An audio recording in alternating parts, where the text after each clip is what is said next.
जय बाबा की मित्रों मैं हनुमान पुत्र आपका अपने YouTube चैनल में स्वागत करता हूं। मित्रों देखिए, हम सब पूजा तो सभी व्यक्ति करते ही हैं। सभी घरों में पूजा पाठ किया जाता है और अधिकतर सभी व्यक्ति अपने घरों में माला का प्रयोग भी करते हैं मंत्र जाप करने के लिए। क्योंकि देखिए, सभी व्यक्ति जो पूजा पाठ करते हैं, जो ठीक ठाक पूजा पाठ करते हैं, वो माला भी ज़रूर जपते हैं और मंत्रों का भी जाप करते हैं। तो देखिए मित्रों, हम मंत्रों का जाप तो सभी व्यक्ति करते हैं, लेकिन किस देवी देवता के लिए हमें कौन सी माला का प्रयोग करना चाहिए। देखिए, वैसे तो सभी देवी देवताओं की पूजा पाठ करने के लिए या जाप करने के लिए जो हम जाप करते हैं, रुद्राक्ष की माला सर्वश्रेष्ठ मानी जाती है। रुद्राक्ष की माला ऐसी है जिससे हम सभी देवी देवताओं का मंत्र जाप कर सकते हैं, तो कि अच्छा होता है। लेकिन देखिए मित्रों, कुछ देवी देवता ऐसे होते हैं, अगर हम उनके लिए विशेष माला का प्रयोग करते हैं तो हमें उसका ज़्यादा फल प्राप्त होता है। विशेष फल की प्राप्ति होती है अगर हम उनकी विशेष मालाओं से उनका जाप करते हैं। तो आज इसी बारे में थोड़ी चर्चा करेंगे। देखिए मित्रों, अगर हम देखें किसी भी मंत्र का जाप करते हैं तो जो हमारे जो मंत्र की जो ऊर्जा होती है, वो उसकी अपनी जो हमारी माला होती है जिससे हम कर रहे होते हैं, उसमें उसकी ऊर्जा आ जाती है। तो देखिए मित्रों, रुद्राक्ष की माला का ही हम बात करेंगे। रुद्राक्ष की माला, जो रुद्राक्ष की उत्पत्ति हुई थी वो भोलेनाथ से ही हुई थी, और रुद्राक्ष की माला से हम सभी प्रकार की साधना कर सकते हैं, सिवाय बगलामुखी माता की साधना छोड़कर। क्योंकि देखिए, बगलामुखी माँ की साधना के लिए हमें पीली हल्दी की माला का ही प्रयोग करना होता है। पीली वस्तु है, क्योंकि माँ बगलामुखी को चढ़ाई जाती हैं।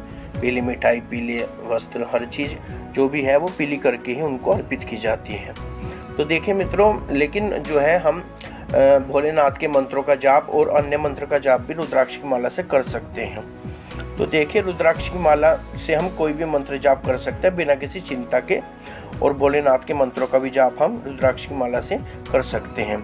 रुद्राक्ष की माला सर्वार्थ सिद्धि देने वाली होती है मित्रों। सब प्रकार की सिद्धियां हमें रुद्राक्ष की माला से प्राप्त कर सकते हैं। देखिए मित्रों, अगर हम काली माता की साधना करते हैं या वैताल साधना करते हैं या शमशानी साधना करते हैं, तो वो भी हम रुद्राक्ष की माला से कर सकते हैं। लेकिन अगर हमें काली माता की साधना हम जैसे करते हैं और अगर हमें विशेष फल चाहिए, तो हमें काले हकीक की माला से माता काली की जो है साधना करनी चाहिए, मंत्रों का जाप करना चाहिए, तो विशेष फलदायी होता है। देखिए, जैसे वैष्णव संप्रदाय के जो लोग होते हैं, जो वैष्णव संप्रदाय से जुड़ी होती हैं, जो सनातन धर्म को मानने वाले व्यक्ति होते हैं, जैसे हम सभी हैं, तो देखिए जो विष्णु भगवान की पूजा करते हैं या उनके अवतारों की पूजा करते हैं। देखिए, विष्णु भगवान के 24 अवतार हुए थे। जैसे मुख्य अवतार कृष्ण जी हैं, रामचंद्र जी हैं। तो देखिए, अगर आप उनकी पूजा करते हैं, उनके मंत्र जाप करते हैं, तो आपको तुलसी की माला का प्रयोग करना चाहिए, जो कि विशेष फलदायी होता है।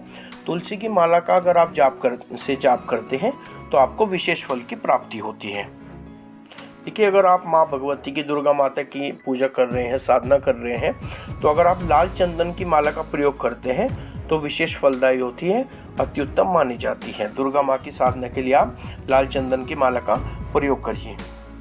और जैसे आप श्री बालाजी महाराज की पूजा आराधना करते हैं या हनुमान जी की साधना करते हैं, और हनुमान जी को अगर इष्ट रूप में आप उनकी साधना करते हैं, तो आप रुद्राक्ष की माला से कर सकते हैं, जो कि काफ़ी अच्छी फलदायी होती है।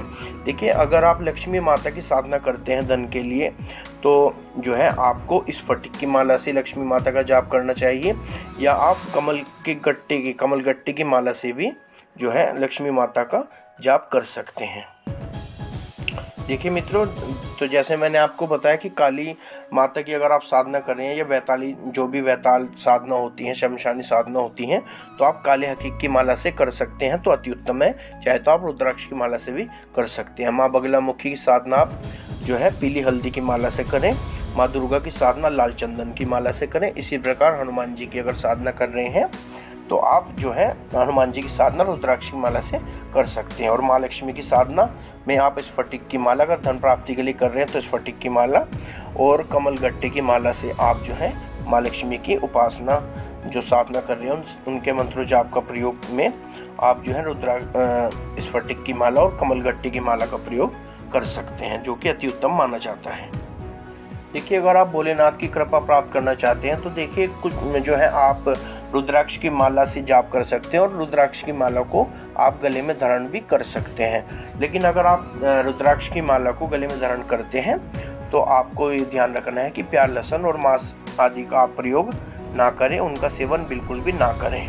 आप इसी प्रकार अगर आप भगवान विष्णु की कृपा प्राप्त करना चाहते हैं तो तुलसी की माला आप गले में धारण कर सकते हैं, लेकिन वही आपको विशेष जो है ध्यान रखना होगा। प्याज, लहसुन और मांस, मदिरा से आपको बचना होगा, उनके सेवन से आपको बचना होगा। देखिए, जिन लोगों को नज़र अधिक लग जाती है, नज़र अधिक लगती है, तंत्र मंत्र उनके ऊपर जो है ज़्यादा असर करता है या उनके ऊपर किया जाता है, तो ऐसे लोगों को चंदन की माला को गले में धारण करना चाहिए। तो इससे जो है वो उनको नज़र नहीं लगेगी और तंत्र मंत्र भी जो है उन पर अधिक प्रभावी नहीं होगा। देखिए, अगर आप बगलामुखी माता की साधना कर रहे हैं, बृहस्पति जी की साधना कर रहे हैं, भगवान बृहस्पति की, तो आप पीली जो है हल्दी की माला से कर सकते हैं। देखिए मित्रों, और एक विशेष बात मैं जो आपको बताना चाहता हूँ कि जैसे कि आप माला से जाप करते हैं और माला को धारण भी करते हैं, कुछ व्यक्ति आप कर सकते हैं रुद्राक्ष की माला, तुलसी की माला जो है व्यक्ति धारण करते हैं, तो लेकिन धारण करने की और जो जाप करने की माला है आपकी अलग होनी चाहिए। और जो आप एक माला तो आप जो है धारण किए रखते हैं, उसी माला से आप जाप ना करें। पूजा में जाप माला आपको अलग रखनी है और धारण करने वाली माला आपको अलग रखनी है। तो इस विशेष बात का आपको ध्यान रखना है। तो मित्रों, ये जो छोटी सी जानकारी थी मुझे लगा आपको देनी चाहिए, तो आपको समझ में आ गया होगा कि वैसे तो देखिए, रुद्राक्ष की माला सर्वश्रेष्ठ होती है। अगर कोई भी माला नहीं मिलती आपको तो रुद्राक्ष की माला ऐसी है जो कि आप सभी मंत्र जाप में प्रयोग कर सकते हैं, जो विशेष फलदायी होती है। पर कुछ विशेष मालाएं जिनसे आप जाप करने पे आपको विशेष फल की प्राप्ति होती है। तो मैंने इस वीडियो के माध्यम से कुछ जानकारी आपको दी है। इसी प्रकार की और जानकारी लेकर मिलते हैं अपने अगली वीडियो में। तब तक आप चैनल को सब्सक्राइब करें, चैनल के साथ जुड़े रहें, चैनल को अपना प्यार देते रहें इसी प्रकार। तो मित्रों, मिलते हैं अगली वीडियो में। तब तक श्री बालाजी महाराज आपके सभी कार्य सिद्ध करें, आपकी सभी मनोकामनाओं को पूर्ण करें, इसी विश्वास के साथ, इसी आशीर्वाद के साथ। जय बाबा की।